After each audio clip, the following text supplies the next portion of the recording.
Ang programang ito ay hatid sa inyo ng Reyes Barbecue.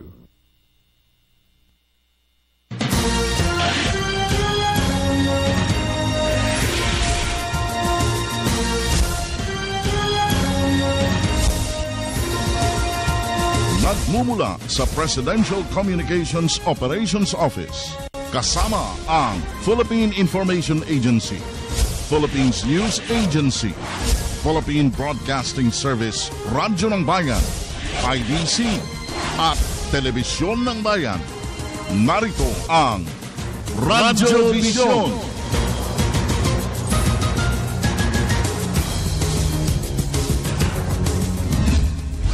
Unang-una sa hanay ng balitaan dito sa Radyo Vision, Pangulong Aquino tumulak na patungong Indonesia para dumalo sa Bali Democratic Forum. Pinoy tatanggapin ang pinakamataas na medalya ng karangalan, Bintang Republic Indonesia Adipurna.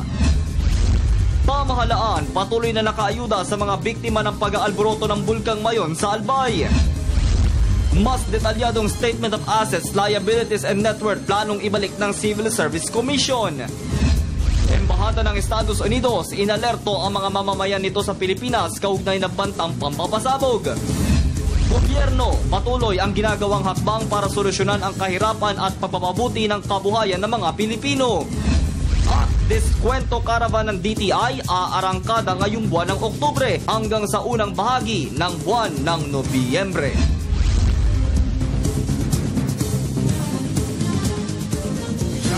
Mapayapa, masaganang umaga ng Biyernes, mga kaibigan. We are looking forward for another beautiful weekend para sa ating espesyal na edisyon na naman ang ating Radyo Vision dito pa rin sa Media ng Bayan. Good morning, Vivian. Yes, magandang umaga ka, Francis, at magandang umaga sa lahat ng ating tagapakinig at tagapanood ngayong umaga. Samahan niyo po kami sa isang oras na paghahatid sa inyo ng mga pinakamaiinit na balita sa iba't ibang bahagi ng Pilipinas. Ako po, si Vivian Gulia. At ang inyong kaagapay sa Impapawid, Francis Cancino, nag-aanyaya sa inyo. Huwag kayong bibitiw, napakarami naming sorpresa ang ihatid sa inyo sa larangan ng paglilingkod na pambayan at syempre pa sa larangan ng malawakang informasyon. And take note, Vivian, meron na naman tayong special guest at ito'y pinaka-aabangan na rin ng ating mga kababayan. Ano ba ang nasa sa likod ng kagawarang ito? Sino ba ang moving spirit ng kagawaran? At ano-ano ang kanilang mga prioridad sa mga panahong ito? Okay, tuloy-tuloy tayo mga kaibigan at syempre pa ang ating service line. Bubuksan na kaagad natin ang aparador ng ating message center na nasa pangangasiwa ni Vivian, 0922-358-2679 para po sa inyong mga mensahe at pagbati. But don't forget to write your name and your addresses, please. Vivian. Okay, mag-text lamang po kayo para sa inyong mga komento at kung meron po kayong mga gustong ipabate at kung meron din po kayong katanungan sa ating espesyal na guest ngayong umaga. Okay, tuloy-tuloy na tayo at puntahan na natin ang ating mga kabalikat sa main studio ng Television 4. Si Jarina Luzuegro. Jarina, good morning.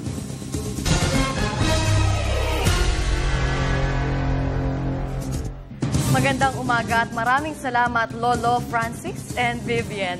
Magandang umaga, Bansang Pilipinas. Ngayon po ay ika-10 na Oktubre sa taong 2014. Narito na po ang mga balita na kalap ng Media ng Bayan. Una sa ating mga balita, kasabay na matagumpay na pagtulak ni Pangulong Benigno Aquino III sa Bali, Indonesia, ay susulitin naman ang nasabing work visit upang magbigay ng pasasalamat sa pinuno ng Indonesia. Ayon po kay Pangulong Aquino, hindi lang basta-basta kaalyansa ng bansa si President Yudhoyono, kundi isa ring matalik na kaibigan para sa kanya. Matatanda ang isang bansang Indonesia sa nagbigay ng buong suporta sa bansa upang matapos na ang matagal na sigalot sa pagitan ng MILF at pamahalaan. Gayon din, isa rin ang bansang Indonesia sa mga bansang nakasaksi sa tuluyang pagkakapirma ng Bangsamoro Basic Law. Kasabay din ng okasyon ay tatanggapin ni Pangulong Aquino ang parangal na Bintang Republic Indonesia Adipurna na siyang pinakamataas na medalya ng karangalan sa Indonesia. Muli naman po humingi ng tulong Albay sa national government. Ayon po kay Santo Domingo Mayor Herbie Aguas, 500,000 pesos na lamang ang natitirang budget para sa kanilang bayan. Una na umano nilang ginamit ang Quick Response Fund sa paghagupit ng bagyong Glenda kung kaya't nabawasan ang pondo nito. Maliban sa Santo Domingo, nauubos na rin umano ang pondo ng ibang bayan dulot ng patuloy na pag-alboroto ng bulkan. Una na sinabi ni Albay Governor Joey Salceda na bukas ang lalawigan para sa anumang donasyon mula sa iba't ibang sektor. Patuloy naman po ang ayudang ibinibigay ng DSWD, katulong ang ilang international organizations gaya ng World Food Program, USAID at UNICEF. Sa kabila po ng pag-alboroto ng Bulkang Mayon, nananatiling kalmado pa rin ang libo-libong mga pamilyang inilikas sa Albay. Ayon sa residenteng si Juliana Piraha, panatag ang kanilang loob na nananatili sila sa evacuation site dahil nadala na umano sila sa maaaring mangyari sa posibleng pagsabog ng bulkan. Dagdag pa nito, mas gugustuhin na umano nilang i-relocate sa halip na tinatakbuhan nila ang bulkan tuwing nag-aalboroto ito. Sa ngayon ay patuloy ang Albay government sa pag-relocate ng mga residente upang maibsan ang bilang ng evacuees. Posible na rin magsagawa ng investigasyon ang Department of Justice sa mga alegasyon laban kay Vice President Jejomar Binay. Ayon po kay Justice Secretary Leila De Lima, maaari silang magsagawa ng investigasyon sa pamamagitan ng NBI. Nilinaw naman ng kalihim na wala pa silang batayan para isagawa ang preliminary investigation sa ngayon. Kabilang din umano sa mga ikukonsidera sa pagsagawa ng investigasyon ang nakabinbin na kaso ng Vice Presidente sa Office of the Ombudsman. Sinabi pa ni De Lima na hinihintay din nila ang official request mula sa Senado para simulan ang investigasyon. Mga Filipino professionals maaari na magsanay sa kanilang propesyon sa mga bansang kasapi ng ASEAN. Kung paano, alamin natin sa ulat ni Ria Fernandez. Isa sa mga oportunidad ng ASEAN Economic Integration sa 2015 ay ang pagkilala sa propesyon ng bawat manggagawang Pilipinong nagnanais na makapagtrabaho sa mga bansang kasapi ng ASEAN. Ayon kay Labor Secretary Rosalinda Baldoz, kikilalanin na ngayon ng buong ASEAN region ang ating mga engineers at architects dahil may Mutual Recognition Arrangements o MRA na ang Pilipinas at ang mga bansa sa Timog Silangang Asya sa mga naturang propesyon. They have to be licensed first by our Professional Regulation Commission. Okay?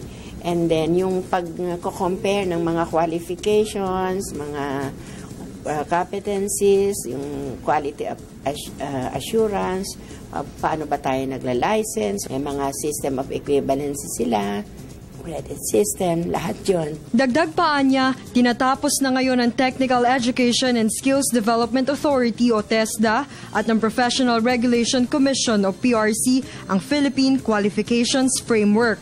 Once we are able to do that, complete all the elements of our own national qualifications framework and referencing, then it will be the basis for us to enter into mutual recognition arrangements.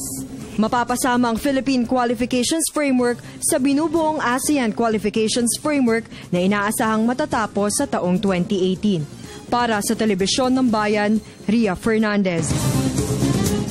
At yan po mga may init na balita hanggang sa mga oras na ito. Mamaya po ay makasama natin si Julius de Samburon para sa pinakauling balita at sitwasyon ng trapiko sa Kamaynilaan. Pero sa ngayon, balik muna tayo kina Francis at Vivian sa Radyo ng Bayan Studio.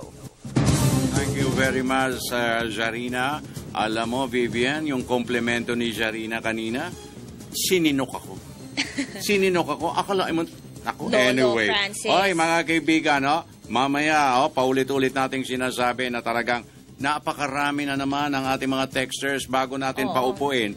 Dito ang ating special guest for today sa ating weekend presentation. Gusto ko munang pasadahan natin saglitan, mabilisan. Mabilisan, Vivian. Yung mga nagte-text. Good AM ka, Francis at Vivian. Nagkamali po ako na nasa isip ko noon ay isang ka Francis na mataba, malaki ang tiyan, yung pala hindi naman. Saka hindi naman kayo maitim, hindi nga lang kayo kagwapuhan. Ewan ko lang po sa personal, sana makita ko pa rin kayo. TY po, Lisa Manuel ng San Mateo Rizal. Nakita mo naman ang mga... Pero bakit nangingiwi ka nung sinabi yung mga katagang yan? Okay lang yun ka, Francis. Ayan. Kasi may nag-text nga sa akin, ang tandem daw natin, beauty and the best. At least the best, diba? Ganon, ha? Sino yan? Sino? Okay, basahin ibigay ko mo lang sa akin to. Iba mamaya pang ang nag-text pangalan sa niya. akin, oo. Ibigay mo sa akin at ako na ang bahala sa kanya. Okay. Okay, good morning. Ako po si Mirna Salvador ng Bagong Ilog, Pasig City. Binabati ko po ang Servants of the Holy Spirit Sisters ng Lourdes Hospital at nakikinig sila palagi. Good day, maligayang pakikinig sa De Castro family ng Santa Maria, Bulacan. Okay. Thank you po sa inyong panonood at pakikinig. Okay, so at this point, puntahan na natin ang ating mga provincial stations para sa kanilang Friday Report. Unahin na natin, of course. Dumako muna tayo sa Agoo. DTI La Union ibinahagi ang 4.6 million pesos sa LGU ng Agoo para sa katuparan ng business permit and licensing system. Magbabalita sa atin si Charity Frianeza. Charity, konektado. Magandang umaga, formal nang ibinahagi ng Provincial Office ng Department of Trade and Industry dito sa lalawigan ng La Union kahapon ang kabuang 4.6 million pesos para sa pamahalang lokal ng Agoo para sa katuparan ng business permit and licensing system ng naturang bayan. At si mismong Agoo Mayor Sandra Eriguel ang tumanggap ng cheque mula sa DTI. Sa panayam ng Radyo ng Bayan, sinabi ni DTI Provincial Director Darren Mingaracan ang proyekto ay nasa ilalim ng grassroots participatory budgeting ng kanilang kagawaran. Layunin umano ng pamahalang lokal ng Agoo na may patupad ang proyekto upang mas mapabilis ang pagpoproseso ng mga business permits at mga lisensya ng mga establishmento. Sa pamagitan anya ng bagong sistema ay mabibigyan ng mas mainam na serbisyo ang mga negosyante, partikular sa pagkuha nila ng mayor's permit at iba pang dokumentong kakailanganin sa kanilang negosyo. Samantala, ibinahagi rin ng DTI ang kabuang 400,000 piso para sa pagbili naman ng mga kagamitan at pasilidad sa isa pang proyekto ng pamahalang lokal ng Agoo, ang Bamboo Craft Development Project. Ito ay kalawang yugto ng pamahagi ng pondo para sa naturang proyekto, kung saan nauna nang natanggap ng pamahalang lokal ang 100,000 piso noong buwan ng Hunyo ng taong kasalukuyan para sa skills training ng mga beneficiary nito. Nagpapasalamat naman si Mayor Sandra Eriguel sa DTI dahil sa paglalaan ng pondo para sa kanilang mga proyekto sa ilalim ng GPB. Maliban sa mas mapapabilis ang transaksyon sa pagkuha ng mga business permits, ay makakabili na rin ang pamahalang lokal ng mga kagamitan na makatutulong para sa pagpapaunlad ng mga produkto mula sa kawayan. Para sa Radyo Vision, Charity Jimenez Frianeza, La Union, Media ng Bayan. Maraming salamat, Charity Frianeza. Mula sa Radyo ng Bayan Agoo, bumaba tayo sa ating Radyo ng Bayan Palawan. Ang paggamit ng makabagong gadget sa pagpasok ng promosyon o Puerto Princesa Underground River, ikakasana sa susunod na Enero ng darating na taon. Radyo ng Bayan Palawan, Damian Lacasa, konektado ka. Yes, maraming salamat, Sir Francis. Ma'am Vivian, good morning. Bago sa ating mga nagbabagang balita, napakalakas po ng ulan sa lungsod ng Puerto Princesa, napakalakas ng hangin. Kaya naman apektado ang daloy ng trapiko sa mga pangunahing lansangan dito sa Puerto Princesa. Sa ating bitbit na balita, nakatakda na nga ipatupad sa Enero ng susunod na taon ang paggamit ng makabagong gadget na audio tour sa pagpasok ng mga lokal at dayuhang turista sa pamosong Puerto Princesa Underground River na isa sa itinanghal na 7 New Wonders of Nature noong 2012. Sa kasalukuyang sistema, ang mga paddle banca operators na napapaliwanag sa mga bisita hinggil sa iba't ibang features sa loob ng kuweba at mahalagang impormasyon kaugnay sa operasyon ng PPUR. Sa magiging bagong sistema sa 2015, gagamit na lamang ng headset ang isang local o foreign tourist at pipindutin ang kaukulang button kung ano ang kanyang nationality at naka-built-in na sa gadget na audio tour ang mga features sa loob ng kuweba tulad ng iba't ibang rock formations na inukit ng panahon at naghugis tulad ng cathedral, hugis gulay at prutas. Sa panayam, sinabi ni Bilibining Beth Maclang, Superintendent ng PPUR Management Office, na layo ng kanilang tanggapan at Protected Area Management Board ng City Government at ng pamahalaang palusod ng Puerto Princesa na mapanatili ang natural biodiversity sa loob ng PPUR at upang lalo maprotektahan ang kalungan o habitat ng iba't ibang buhay ilang sa loob ng kuweba. Noong nakarang Agosto pa sana ipapatupad ang nabanggit na paggamit ng audio tour, ngunit umapila ang mga tour operators sa lungsod kay Mayor Lucilo Bayron na sa 2015 na lamang ipatupad ito dahil kulang sila sa tamang oras para i-adjust ang kanilang mga tour packages na una nang naipagkaloob sa kanilang mga kliyente. may dagdag na 80 piso na bayarin bukod pa sa regular rate o entrance fee ang isang lokal o turista sa paggamit ng nasabing audio tour. Muna tayong balita para sa Radyo Besyon mula sa Puerto Princesa, Palawan, Kadamian Lacasa Jr., Media ng Bayan. Thank you very much, Kadamian. Mula sa ating radyo ng Bayan, Palawan. Samantala, patuloy tayong nagbubukas ng ating aparador ng Message Center, Vivian, para sa ayan pang mga texters at ilang mga mensahe pa ng ating mga listeners. But before that, puntahan muna natin, alamin natin, ano na ang nangyayari sa ating mga pangunahing lansangan sa Metro Manila. Sa pamagitan ng ating kabalikat, Julius D. Samburon. Julius, good morning! Maraming salamat sa iyo, Tata Francis. Vivian, magandang umaga Pilipinas, magandang umaga Metro Manila. Atin na pong silipin ang pinakahuling lagay ng mga pangunahing kalsada sa tulong po yan ng MMDA Traffic Metro Base. Unahin po natin ang bahagi po ng EDSA Pitwa Zone Lungsod ng Quezon sa mga kababayan po natin mga motorista na nagmamadali ngayon pong napakagandang Biyernes ng umaga. Southbound lane po natin, magiging maluwag pa naman po hanggang sa mga oras na ito. Pero unti-unti na pong tumataas ang bilang ng mga sasakyan na bumabiyahe po at bumabagtas sa lugar na yan. At mananatiling maluwag naman po ito pong northbound lane natin. Patungo po yan ang North Avenue Muñoz at maging po yung service road na papasok po ng Araneta Center sa Cubao.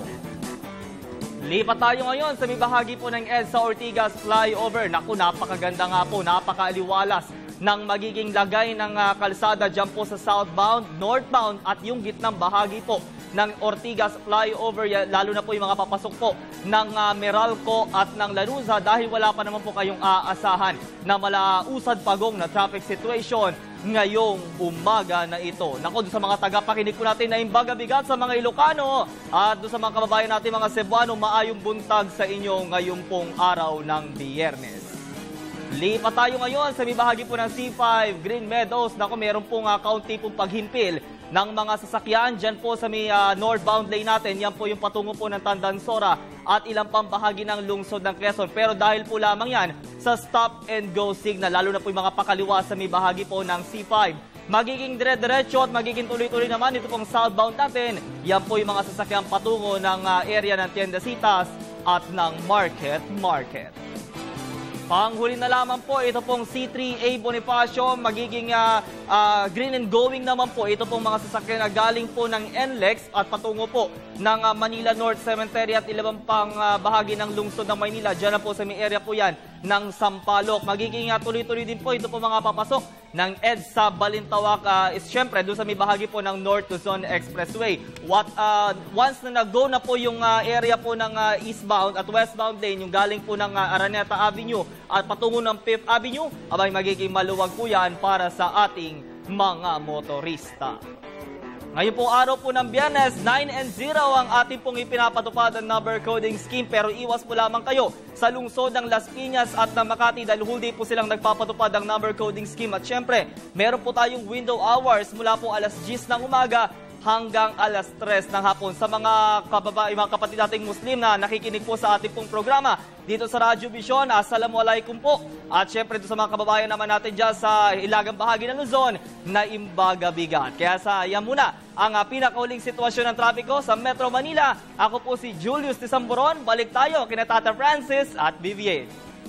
Thank you very much, Julius. Talaga namang nag-uumapaw ang mga complimentary address sa akin, yes. Vivian. Ano? Ako'y lalo kayong bumabasa. Galak na galak ako. Halos mahuhulog na ako sa upuan sa kagalakan sa kanilang mga komplemento. Thank you.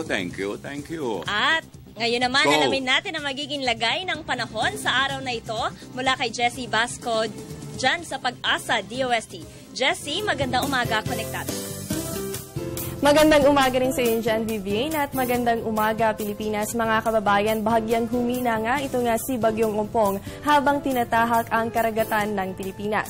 Alas 4 ngayong umaga, namataan po ang layo nito, 788 kilometers. Silangan po yan ng Itbayat, Batanes. Taglay pa rin ito ang lakas ng hangin na nasa 185 kilometers per hour at ang gustiness po niya papalo naman sa 220 kilometers per hour. Patuloy po ang kilos nito pahilaga sa bilis na 13 kilometers per hour. Ayon sa Pag-asa, posible na nga po itong lumabas sa ating area of responsibility Sabado ng umaga. Samantala, dito po sa bansa natin, patuloy pa rin ang pag-iral ng Intertropical Convergence Zone o ITCZ at yan po ay magdudulot ng mga pag-ulan dito sa Visayas, kasama rin po ang Bicol Region, Zamboanga Peninsula, ganoon din po sa probinsya pa ng Palawan. Samantala, para po sa Cagayan Valley, asahan din ng mahina hanggang sa katamtamang pag-ulan sa mga susunod na oras, dulot naman po yan ng hanging amihan.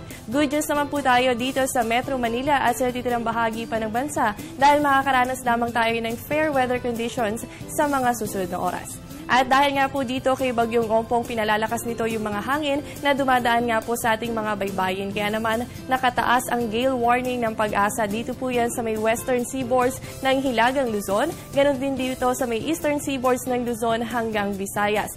Advice lang po sa mga may maliliit na sasakyang pandagat na iwasan po muna ang pumalaot sa mga susunod na oras dahil delikado po ang kondisyon ng karagatan. At yan muna ang latest sa lagay ng panahon para sa Radyo ng Bayan. Ako po si Jessie Basco, live mula dito sa Pag-asa DOST, Media ng Bayan. Maraming salamat, Jessie Basco. At tuloy-tuloy tayo mga kaibigan. Samantala, bago tayo magbigay ng ilang paalala, ihahabol ko lang itong isang text message mula sa Tawi-Tawi. Good AM, KFC at beautiful Miss Vivian. Finally, nakita din kita sa television. Matagal mo na akong avid listener. Napilitan tuloy akong bumili ng cable. Para lang cable satellite, makita ko lang kayo. Mabuhay kayo at sa lahat ng staff. John Martin Gonzalez ng Tawi-Tawi, konektado ka. Isang mapagpalang umaga, Tito Francis, Ate Vivian. Malakas kayo dito sa Kingdom of Saudi Arabia. Wow. Binabati ko po ang mga kamag-anak ko dyan sa Pilipinas, sa Samar. Sana may live stream din ang PTV4 nang makita ko kayo. Nurse Jane ng Kingdom of Saudi Arabia. Hanggang sa ibang bansa, audio streaming lang tayo. Pala yun na talagang sinusubaybayan na tayo. Huwag kayong mag-alala. Ngayon pa, nakasama namin ang Department of Science and Technology with the aid of modern technology. Walang imposible. Paalala muna mula sa inyong himpilan.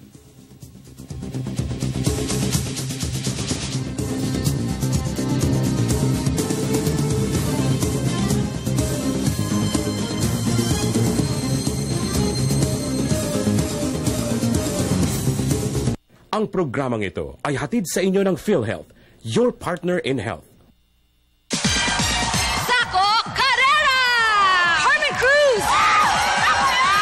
Pangilan na po yan? Pangalawa, planado namin. 3 years old ng panganay. Pagpanganak din ang premyo. Go! Huwag na, Mrs. Mrs., member ka ng PhilHealth. Covered ang panganganak sa PhilHealth accredited facilities. At marami pang ibang PhilHealth benefits! Dokino ka? Be up to speed with the bleeding edge of power. Get it and burn the track with Trailblazer Ron De Los Reyes.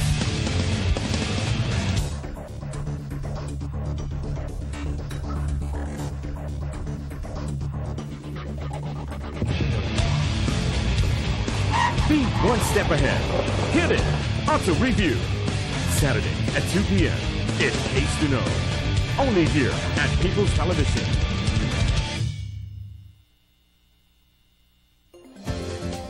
Kanino ka makikinig?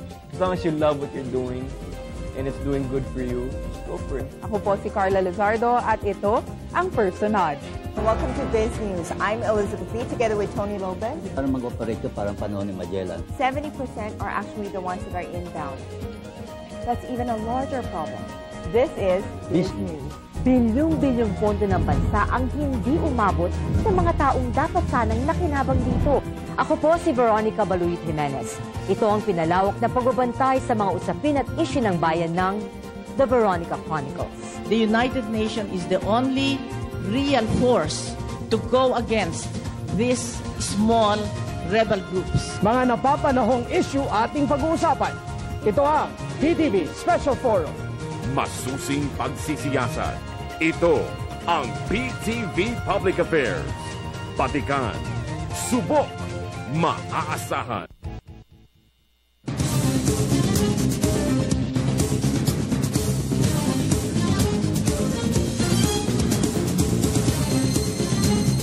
Tayo mga kaibigan at linawin lang natin linawin mo dahil baka magtampo, mahirap yan, alam mo naman yung mga listeners and viewers. Yes, sa atin po mga tagapakinig, hindi lang po audio streaming, meron na rin po tayong live streaming sa ptv.ph. Mag-log on lamang po kayo at maaari nyo pong mapanood ang Radyo Vision at meron po kaming delayed telecast sa IBC 13 ng alas 12 ng tanghali. Ayan, para sa kapakanan ng ating mga listeners and viewers worldwide. Samantala, dumako naman. Teka, sandali lang. Ihahabol ko ito. Napakaganda nito. Good day, Ka Francis at Miss Vivian. Finally, nakita din kita. Sana makita ko din ang butihing Director Tito G. Cruz, Senyor Alan Alianigue, Apo Ray Sampang, Josette Aka Shanda, at Madam Perlita, pati na yung ating mga technical. Gusto nilang makita. Paki-focus din one time pag yung malapit na tayong magpaalam. Yung sasara na ang television, i-focus mo rin sila para makita din sila. Para masilayan ang kagwapuhan.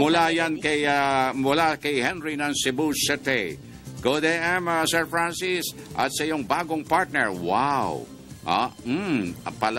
Tama pala ang hula ko. Nakagalang-galang talaga ang isang Francis kasi nakita kita sa TV kasi noon boses lang ang narinig ko. Kagalang-galang ang tinig. Pakibati po ng belated happy birthday ang pinsan ko Roger Basmayor, 66 years old. Salamat po. More power to your Radio Vision globally. God bless. Dali ng Bakakay Albay. Ay, marami pa tayong text messages pero babasahin natin yan mamaya matapos ang ating regional reports. Dumako muna po tayo sa Borongan, Eastern Samar. Pamahalaang panlalawigan ng Leyte handa na sa paggunita sa ika-70 taong anibersaryo ng Leyte Gulf Landing. Si Penelope Pumida, ang ating tagapagbalita. Penelope, magandang umaga. Konektado ka. Mga salamat nga maupay nga aga ka Francis at Miss Vivienne. Handang-handa na po ang pamahalaang panlalawigan ng Leyte sa paggunita sa ika-70 taong anibersaryo ng makasaysayang Leyte Gulf Landing October 20 na nagbigay daan sa kasarinlan ng bansa mula sa pananakop ng bansang Japan. Nabatid ng Radyo ng Bayan kay Leyte Governor Leopoldo Dominic Petilla na magiging panauhing pandangal sa okasyon si Pangulong Benigno S. Aquino III. Inaasahang magiging mas magandang selebrasyon ngayong taon kung ikukumpara noong mga nakaraang taon dahil ayon kay Petilla, maraming embassy officials ng Allied Forces ang nagpasabi na sila'y dadalo. Ang bansang Australia ay magpapadala umano ng barkong pangyera o battleship at isang simpleng reenactment ang gagawin ukol sa naging kaganapan 70 taon na ang nakararaan. Nakatakda rin ang unveiling ng marker ng Australia sa MacArthur Park. At ayon pa sa gobernador, may inilaang lote para sa iba pang allied countries sakaling may ipagawa rin silang kahalintulad na marker. Napag-alaman na ang bansang Japan ay maipapadala ring kinatawan sa naturang okasyon. Ang paghahanda sa selebrasyon ay nabuo sa pakikipagtulungan ng pamahalaang panlalawigan ng Leyte sa National Historical Commission. Ang tema ng selebrasyon ngayong taon ay Leyte 1944, Leyte 2014, Yesterday's Heroes, Today's Inspiration, in the road to recovery. Para sa Radyo Vision, Penelope Pumida ng Borongan, Media ng Bayan. Damunga salamat sa imo, Penelope Pumida. At balikwasan natin ang Radyo ng Bayan Marawi na may ihahatid na balita, hindi lahat ng bayan sa Lanao del Sur meron nang naitatalang MDRRMO ayon sa PDRRMO. Mula kay Bobby Ilupa, Radyo ng Bayan Marawi, Mapia Kapipita, Assalamualaikum, konektado ka. Maraming salamat, Mapia Kapipita, at Assalamualaikum. Una sa ating mga balita ay ang lagay ng panahon. Umaambog po dito sa Islamic City of Marawi sa kasalukuyan at may kalakasan ang ihip ng hangin sa kasalukuyan. Sa ating ulat, sinabi ni Provincial Disaster Risk Reduction and Management Officer Tatar Buryongan na kalahati pa lamang sa 39 na bayan ng Lanao Sur ang mayroon ng naitalagang Municipal Disaster Risk Reduction and Management Officer. Sa panayam ng Radyo ng Bayan, hindi dinitalye ni Buryongan ang dahilan kung bakit wala pang naitalagang MDRRMO sa nasabing mga bayan. Ngunit sinabi niya na pinaplano niya ngayon na pupulungin muli ang kinaukulang LGUs upang mas lalo nilang maintindihan ang batas hinggil sa Disaster Risk Reduction and Management. Ang ilang bayan ng Lanao do Sur ay nakararanas din ng mga pinsala dulot ng mga bagyong dumaraan sa probinsya. Ang mga bayan naman na may mga Disaster Risk Reduction and Management Council na ay nabigyan na ng mga ekipo o equipment tulad ng rubber boats, water pumps at chainsaw ayon pa kay Buryongan. Samantala, sinabi ni Buryongan na ang lokal na pamahalaan ng Lanao do Sur ay may ugnayan sa 103rd Infantry Brigade, Philippine Army at the PNP para sa agarang pagtugon sa anumang kalamidad o sakuna na dumating sa probinsya. Para sa Radio Vision, ito si Bobby Inupa, Islamic City of Marawi, Media ng Bayan. Alaikumussalam sa ating kasamang radyo ng Bayan, Marawi City. Samantala, yes, pahapyaw mo nga. Pahapyaw lang sa ating mga listeners and viewers. Sino ba ang ating special guest for today? Yes, napaka-espesyal po ng ating panauhin ngayong umaga kasi siya ang in charge sa Science and Technology Department. Siyensya at teknolohiya. Napakahalaga po niyan sa pag-unlad ng ating bansa. Kapiling po natin ngayong umaga si Department of Science and Technology Secretary Mario Montejo. Okay. Ay, huwag kayong bibitiw. Huwag kayong bibitiw. Napakaraming pakakawalan sa himpapawid na mga karagdagang informasyon, kamalayan, dagdaga kaalaman mula sa Department of Science and Technology sa pamagitan ng ating pong butihing Secretary. Pero bibitinin muna natin ang ating mga tagapakinig. Dumako muna tayo sa ating regional reports. Accomplishment rate sa Ligtas-Tigdas program ng Department of Health sa Cordillera Region umabot na sa halos mayroong Ligtas-Tigdas program dyan sa DOH. Alamin natin kung ilan ang nakikinabang sa programang iyan mula kay Andre Amadeo ng Baguio City. Andre, naimbag gabigat, konektado ka. Agyaman ako na Vivian, halos 86% ng mga sanggol nasa edad 5 pababa sa rehiyon Cordillera ang nabigyan ng measles, rubella at oral polio vaccine sa programang Ligtas-Tigdas ng Department of Health. Ang datos na mas mababa sa target ng kagawaran na 75% ng mga target clientele ay mabakunahan. Ang lalawigan ng Ifugao ang may pinakamataas na bilang ng mga bata na nabakunahan na umabot sa 74% sa measles rubella vaccine at 78% naman sa oral polio vaccine. Kasunod dito ang lalawigan ng Kalinga, Apayao, Abra, Benguet, Mountain Province at Lungsod ng Baguio. Maasa ang kagawaran na sa pagtatapos ng pinalawig na pagbabakuna ngayong araw na ito ay madadagdagan pa ang bilang ng mga bata na babakunahan na magbibigay sa kanila ng proteksyon sa iba't ibang uri ng karamdaman. Target ng kagawaran ng kalusugan na makamit ang zero polio case at tigdas sa mga susunod na taon. Para sa Radyo Vision, Andre Amadeo ng Baguio City, Media ng Bayan. Maraming salamat. Okay, tuloy-tuloy na tayo mga kaibigan at bago natin puntahan ang ating piling panauhin, good morning ka Francis at sa inyong mga kasamaan dyan sa Radyo ng Bayan. Pakigreet po ng happy birthday ang anak kong si Boboy kahapon at sa iba pang mga may birthday. Thank you very much mula po kay G ng Birac, Catanduanes. Good AM, pakibati po Gigi Celis and Banjo ng Camarin, Caloocan at Celis family ng Libis, Baiza, Caloocan City. Samantala, narito na po. Narito na, lend me your ears at sasalubungin na natin na isang mapayapa, masaganang umaga ang ating pong butihing kalihim ng DOST. Yes, magandang umaga po, Secretary Mario Montejo at salamat sa inyong pagpapaunlak sa aming imbitasyon. Good morning, sir.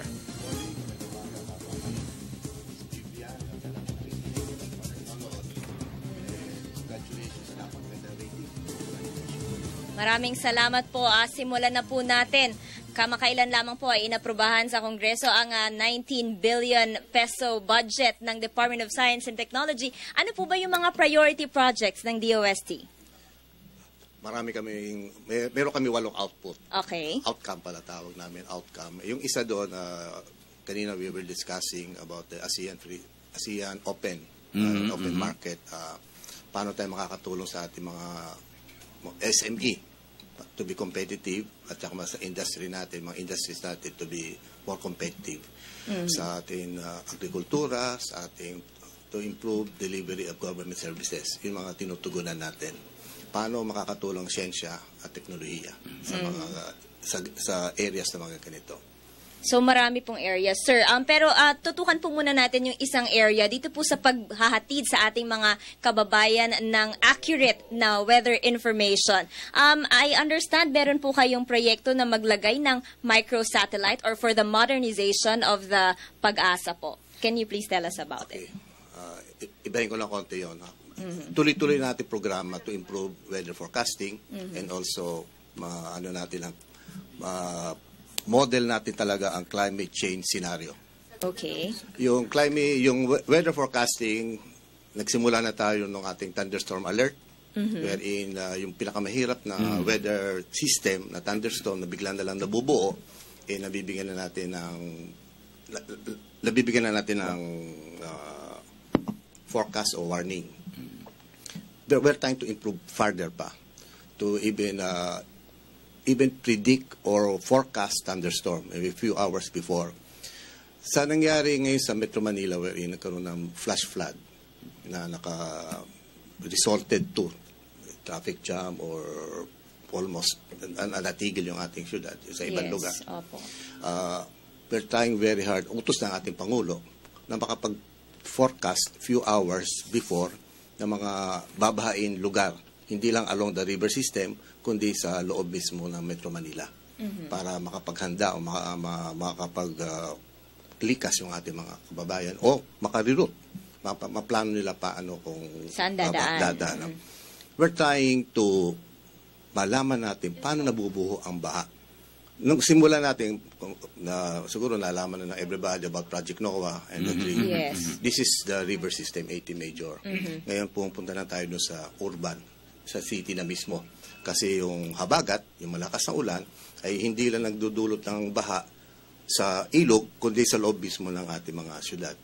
Sa mga kalye na nakaka-perwisyo sa atin. So, doon naman tayo nagpo-focus. Okay. Paano natin maintindihan paano nagbubuo ang baha para natin malaman and makapag-forecast tayo o makapag-predict tayo hours before. Dalawa yan Yung una, yung ating very high resolution map natin ng Metro Manila or almost lahat ng lugar. And to be able to develop the flood modeling. Yung pangalawa naman dyan ay ma-improve pa natin yung ating rain forecast. Meaning, meron na tayo ngayon, we are being very near operational. We are commissioning na area-specific na yung ating weather information. Ano ba ibig sabihin nito? 12 by 12. Hindi na Luzon, Visayas, and Mindanao, kundi 12 by 12, meaning we are dividing the Philippines maybe into 2,000 areas. And every area ay may sariling weather information. Wow! Very advanced na. Kasama po doon po yung rainfall. Tapos, kasi ang baksak ng ulan depende sa lugar. Mayroon mga lugar na kahit malakas ang ulan, hindi nagdudulot ng baha. Mayroon naman lugar na kahit hindi ganun kalakas ang ulan, bumabaha. So, yung impact ng bawat lugar, depende sa ano yung topo na lugar, depende rin kung ano kalakas ang ulan. Okay. So, papunta na tayo doon para tayo makatulong sa ating mga kababayan, makapag-predict tayo, makapag-forecast, makapag-abiso na itong mga lugar na ito ay babahain in few hours even before. So these are the direction natin. Ngayon, doon naman sa isang malaking programa din ng DOST, yung remote sensing. Okay. This is microsatellite is part of the remote sensing. Ayun. Para bang using satellite images naman para makatulong sa atin, hindi lang sa weather, kahit sa kabuhayan. Okay. Mas malawak po ang micro. Pero alam nyo, excuse me, Secretary, ang ating pong mga kababayan sa ngayon, talaga namang nagpapasalamat ng lubos dahilan sa ang napag-uusapan po itong forecasting, predicting typhoons and so forth, bahain, mga thunderstorm and ulan. Very appreciative na po ang ating mga mamamayan pagkat nakakatanggap na po kami ng almost 99.9% accuracy. Pag sinabing narito na nakikita, daman-daman naman po namin ang pag-unlad ng ating forecasting system sa bansa. With you there at the helm, sir. Salamat ka, Francis. At naniniwala tayo na meron na tayo mga additional high tech equipment para nadagdag ng husto. Para ito talaga ang kailangan natin. And no matter how good our experts, scientists in that field, kung kulang din sa equipment, sir, siyempre, hindi natin ma-harness mabuti ang kanilang kagalingan, hindi po ba? Oo, tama po yun. Dati nga, sir, di ba, yung ang na-forecast lang yung araw na yun, pero ngayon kahit yung mga 3 days before, nalalaman na natin kung ano ang magiging weather. Ano natin ako, historical, no? Dati ang forecasting ay tracking the typhoon. Okay, tracking lang, tracking. Tinatrack na natin saan pupunta yung typhoon. Ang susunod natin na nagawa, ang utos ng ating Pangulo, ay magkaroon tayo ng forecast o prediction or forecast kung kailan babaha along the river system. Okay. Na nakatulong sa Marikina, sa Cagayan de Oro, na mailigtas sila bago there were several events na bumaha talaga dyan, pero because of early warning at saka cooperation ng ating mga LGU, nakapaglikas sila. Ang susunod talaga dyan ay yung medyo, sabi ko nga kanina, yung thunderstorm na medyo quick forming kasi ito ng mga weather system. Tinutugunan natin yon. Ang pang-apat ngayon, binabanggit ko kanina, yung urban flooding. Ngayon, yung napapahala ang hindi lang Pilipino, buong mundo siguro, ano ba mangyayari sa atin sa climate change? Doon naman namin tinutugunan yan na konti. Kasi natatakot tayo kung di natin alam. Ano ba inaasahan natin 5 years from now, 10 years from now? Doon gumagamit tayo ng advanced modeling ng climate change, gumagamit din tayo ng ngayon na supercomputer para malaman natin ano ba inaasahan natin 5, 10, 15, 20, para ngayon pa lang makapaghanda na tayo. So maraming aspeto to na mga pagbabago at maraming aspeto na paghahandaan natin, pero preparing for the future ay dapat maintindihan natin anong mangyayari sa future. Yun ang ginagawa natin. Ginagamitan natin the best science, the best scientists para maintindihan natin ang inaasahan natin na future at makapagplano ngayon pa lang kung ano ang inaisip natin. Kamukha nung, may mga lugar ngayon malakas pa tubig, pero baka mamaya kumonti na ang tubig doon, tawag natin drought. May mga lugar naman na medyo dadami tubig, dapat i-develop yan as the farming areas. Yung mga ganon, itong mga impormasyon ito makakatulong sa development plans at paghahanda ng Pilipino. Para bang ano ba inaasahan natin na temperature 20 years from now? Para makapaghanda. Ano ba ang yung mga ganitong condition ba ay nagdudulot na mas marami lamok, mas maraming bacteria o ibang klaseng organism para makapaghanda lang. Pati sakit, ano po? Oo, para inahanda natin natin lahat para hindi na tayo masyado anxious, mabawasan. Para bang inahanda natin sarili natin sa mabawasan yung pangamba at maka-acto po on time. Maka-acto pa. And develop yung ano gagawin natin even before it happened.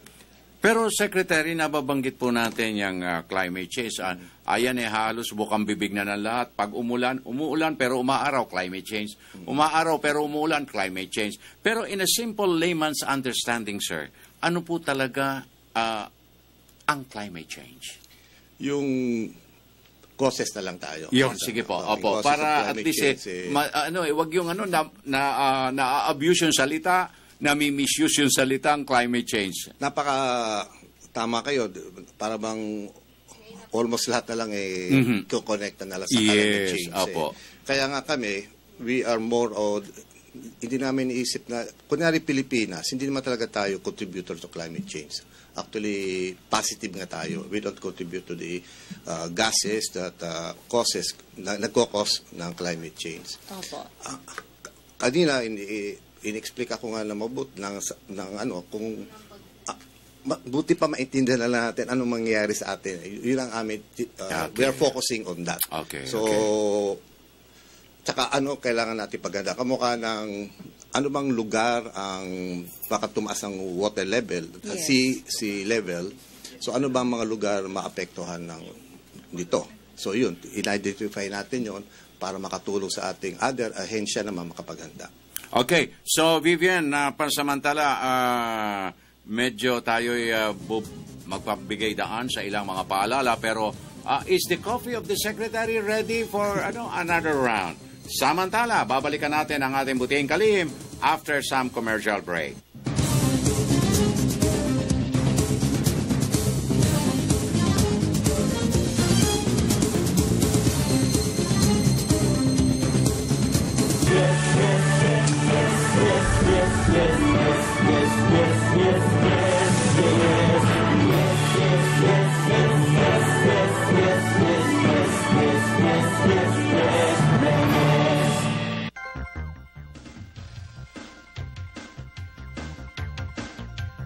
Ang mga benepisyo at programa ng GSIS para sa 1.7 million nitong miyembro at pensyonado, pag-uusapan sa loob ng 1 oras. Kasama sila GSIS VP Marge Horillo at Manager Bo Sanchez. GSIS Members Hour.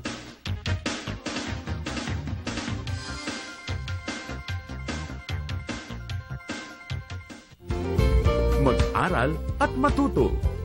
Magtanong at makibalita. Magnegosyo. Mag-agri tayo. Tuwing Sabado, alas 9 ng umaga sa telebisyon ng Bayan.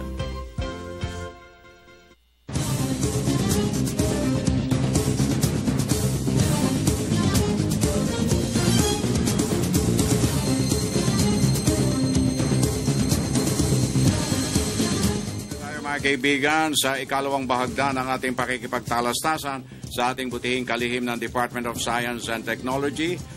Vivian, meron ba? Bukas ba yung aparador mo dyan? Go ahead.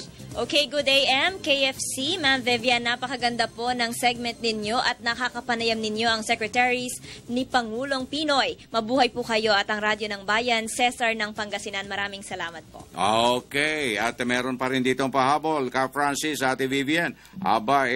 Sana po mamulat ang mga mamamayan, ang mga kababayan natin sa ginagawa ng Pangulo para sa lahat. Jose Martinez po ng Pulangi, Albay. Okay, go ahead. Again, good morning, Secretary, sa ikalawang sigwada ng ating talastasan. Good morning. Okay. So, puntahan natin ang ibang larangan, Vivian. Oo, kasi kanina, tinalakay yung epekto ng science and technology sa weather forecasting. Ngayon naman, yung epekto ng science and technology o yung mga proyekto para matulungan yung ating mga kababayan na involved sa small and micro enterprises. Yes, Secretary. Okay. Doon tayo sa magandang balita. Okay. Unahin na natin yung maganda. Number 1 talaga, napakarami natin resources. Mayaman talaga ang Pilipinas. Ang resources natin ay land-based, sa dagat. Tapos, pangalawa, ang Pilipino talaga, inherently, tayo ay creative. Yes, that's Proven, even before, even now, tayo talaga ay creative. Sabi, tinanong ko yan minsan, ganun talaga yung ating lifestyle. Tayo ay creative. Kailangan lang natin ay panibagong kaalaman. Paano ba i-convert natin yung ating resources maging produkto? Product development. Okay. Kamukha nung ating mga kakanin. Kasi 70% ng ating SME ay involved sa food. Pero hindi ganun karami pa rin ang ating gagawang food products. Kung ikukumpara natin sa Thailand, ang Thailand ay gumagawa ng 4,000 new food products a year. Mga 410% daw doon ay nagiging commercial success. Kaya ang Thailand, they are trying to para bang project themselves as the kitchen ng the world. Ano ba ang comparison natin between Thailand? Pareho lang tayo mayaman ng resources. Yes. Pareho lang din creative, pero naniniwala tayo mas creative ang Pilipino. Pero ano ba difference? Ang kaibahan lang po, yung mga SME nila ay mayroong mga teknolohiya na pwede nila magamit para makatulong sa kanila paggawa ng mga produkto. Ngayon, pumunta kami sa Thailand, yung ating mga scientists, at tinignan natin, ano ba yung mga teknolohiya na nandoon sa kanila na pwede magamit ng mga SME. Binilang namin yon. Naglista kami, nag-prioritize kami, meron kaming nabilang na 7, mga vacuum dryer, vacuum processing, mga 7 ito, no? So, dinevelop natin to. Dalawang kasi ang kailangan Una, maging available to sa ating SME. Pangalawa, kung magagawa sila ng produkto, pag gumawa na sila makadevelop pala ng bagong produkto, makagawa sila ng produkto, dapat available yung equipment din na competitive ang presyo. So, ngayon, we are putting up, naglalagay tayo ng Innovation Center wherein lahat ng teknolohiya nito ay present all over the Philippines. So, regional.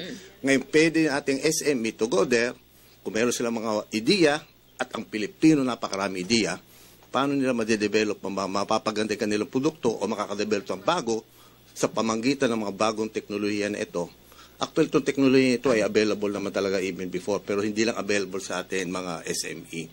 Kamukha lang ng vacuum frying, let's say, vacuum frying, na available lang ito sa big, actually, isang malaking kumpanya lang yata ngayon eh. Pero, dito sa Pilipinas. Pero ngayon, we're making it available sa lahat.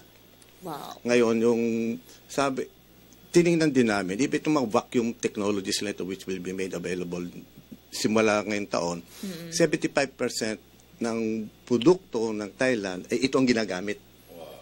Making this available, medyo gusto natin maging on par na tayo. At alam natin, if these technologies, both yung food tech, itong food processing technology, at including the equipment naman, make available sa ating SME, dahil tayo ay likhang mas creative, likhang creative talaga Pinoy, makakalaban tayo. So, yun ang ginagawa ng DOST. Ngayon, may binanggit ko kanina na kailangan tayo matuto rin gumawa ng equipment. Kamukha ng binanggit kanina ni Vivian, yung kaklase niya, involved sa pag-develop ng mga equipment that can compete in the ASEAN or in the world market para makakompete tayo. So, ito yung mga ginagawa ng DOST at tinutulungan din natin mga fabricator para naman sila ay makakompete. May mga technical term lang, pero tinitingnan namin mga technology gap ng industriya at identify and address this gap. Overall lang, ang gusto lang natin mangyari, maging competitive tayo. Both as a SME and as an industry. Well, siguro napapanahon na muling gisingin natin ang diwa ng ating mga Filipino inventors. Dahil sa sinasabi nyo, ang mga Pilipino ay talagang likas na malikhain. Aba, iyan larangan ng imbensyon, iyang larangan ng research, development, and everything. Taglay ng mga Filipino yan. At alam kong malaki ang may tutulong nila sa aspetong yan.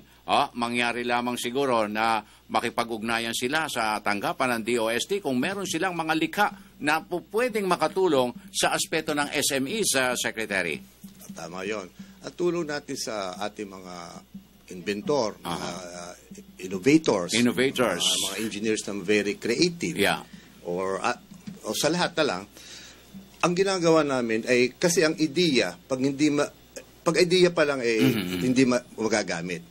Dapat ang ideya ay ma-convert into actual device, actual equipment. Yung pag-convert nito, ito ang ginagawa ngayon ng DOST to provide the facilities para ma-convert mo yung ideya mo. Kamukha ng, kunyari meron akong farming equipment na gusto ko i-develop. Para magawa ko yun, kailangan, napakahirap sa Pilipinas. May mga gaps tayo sa Pilipinas, sa technology gap, na hindi natin nahirapan mapapabricate. Achieve. Well, anyway, alam niyo ho, Secretary, kami po ay nalulungkot. Nalulumbay ang ating mga listeners because we are running out of material time. Sana daw po, kung po pwede, mabigyan nyo kami ng ikalawang pagkakataon kung kayo po ay libre. Pwede po ba yun? Pwede. Ayan, okay. Oo, kasi merong mga request pa dito. Good AM, sabi nga nila, Radyo Vision program. Congratulations po, napakaganda at very informative po ang inyong programa. Mabuhay po kayo at may Almighty God bless you. Thanks, San Estrella ng Taytay Rizal. Alam mo, napakalawak nitong sakop ng DOST at napakadami nilang teknolohiyang iniimbento para dun sa mga may katanungan at interesado dun sa sinasabi ni Secretary kanina na SME projects. Maaari po kayong tumawag sa 837-2071 at 837-7518 o mag-log on sa www.dost.gov.ph. Ayan, para sa mga interesado. Okay, so mga kaibigan, ang ating pasasalamat sa ating special guest, Secretary ng ating Department of Science and Technology, with having a good smile with him. And thank you very much and looking forward for another roundup, sir. Salamat ka, Francis. Maraming salamat, Secretary. Thank you very much. More power to you. At puntahan natin kagad ang ating Radyo ng Bayan, Batanes. Sa pag-ulat ng ating mga koresponsal. Okay, at meron tayong magandang balita dyan sa Batanes. Magandang umaga, konektado ka. Magandang umaga. Ayon kay Batanes Electric Cooperative General Manager Victoria Mata, tumanggap ang kooperatiba ng halagang 14 na milyong piso mula sa Department of Budget and Management na idinaan sa National Electrification Administration upang mapalitan ang mga metro ng kuryente na nasira ng bagyong Odette na tumama sa Batanes noong nakaraang taon. Ang nasabing halaga ay maayos na binahagi sa 6 na bayan ng Batanes upang mapalitan ang mga malalang nasira ng bagyo gaya ng metro ng kuryente, mga transformers na pinabagsak ng bagyo pati ang mga service drops at linya ng kuryente na kailangan ng palitan. Bukod sa sinira ng bagyo noong isang taon, ang mga transformer, metro ng kuryente, service drop at kable ay madaling masira at kalawangin dahil sa aming lokasyon na malapit sa dagat. Dahil sa nabanggit na tulong pinansyal, umabot sa 2,990 na member consumer ng Batanelco ang napalitan ang kanilang metro. Ayon pa kay Manager Mata, walang dapat alalahanin ang mga Batanelco member consumers dahil ito ay libre at hindi kailangan bayaran. Para sa Radyo Vision, SPR Gonza ng Batanes, Media ng Bayan. Thank you very much, SPR Gonza ng Radyo ng Bayan, Batanes. So, meron pa bang provincial report? So, before tayo mag-bye-bye at magsara ng ating tabing, muli po, dun sa ating mga texters na hindi natin nabasa, wag po kayong magdaramdam. Babasahin po namin yan everyday. Our Radyo ng Bayan Cebu with sa ating kasama, Radyo ng Bayan Cebu. Okay. Nariyan si Annabel Ragrosa. Annabel, mayong buntag, konektado ka. Yung buntag, posibleng dadaan dito sa Cebu si Pope Francis mula sa pagdalaw niya sa Leyte sa darating na Enero sa susunod na taon. Ayon kay Father Jonas Mijares, Rector ng Basilica Minore del Santo Niño, na maliban sa kanilang paghahanda sa kapiyastahan ng Senior Santo Niño, paghahandaan rin nila ang pagdalaw ng Santo Papa kung sakali mang dadaan ito dito sa Cebu. Nakipulong na si Mijares sa Sinulog Foundation, Cebu City Hall at sa Philippine National Police para sa nasabing posibilidad. 2 sulat invitasyon. Okay, medyo kumawala ang linya ng ating Radyo ng Bayan Cebu. So, at this point, Vivian, tayo magbabay-bye muna.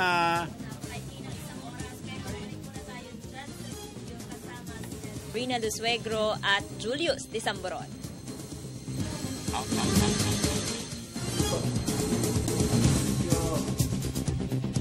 Naway nabusog namin kayo sa mga balita at impormasyon na aming handog ngayong umaga. Ako po si Zarina Lusuegro. Ito po mga balitang tampok na aming nakalap paging po ng Media ng Bayan ngayong araw. Ako po si Julius Disamboron. Makita-kita tayo muli sa Lunes. Dito po lamang sa programa na pinagsanib ang radyo at telebisyon. Ito po ang Radyo Vision. Balik tayo sa ating mga kasama dyan sa Radyo ng Bayan. Thank you very much. At syempre pa sa ngalan ng ating mga bumubuo ng ating Radyo Vision Media ng Bayan, ang inyong mga lingkod. Vivienne Gulia po, magsama-sama po tayo muli sa Lunes, alas 6 hanggang alas 7 ng umaga sa Radyo Vision.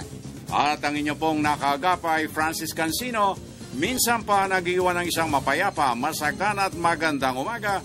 Have a beautiful weekend ahead of us. God bless until next week. Maraming salamat po.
Ang programang ito ay inihatid sa inyo ng Reyes Barbecue.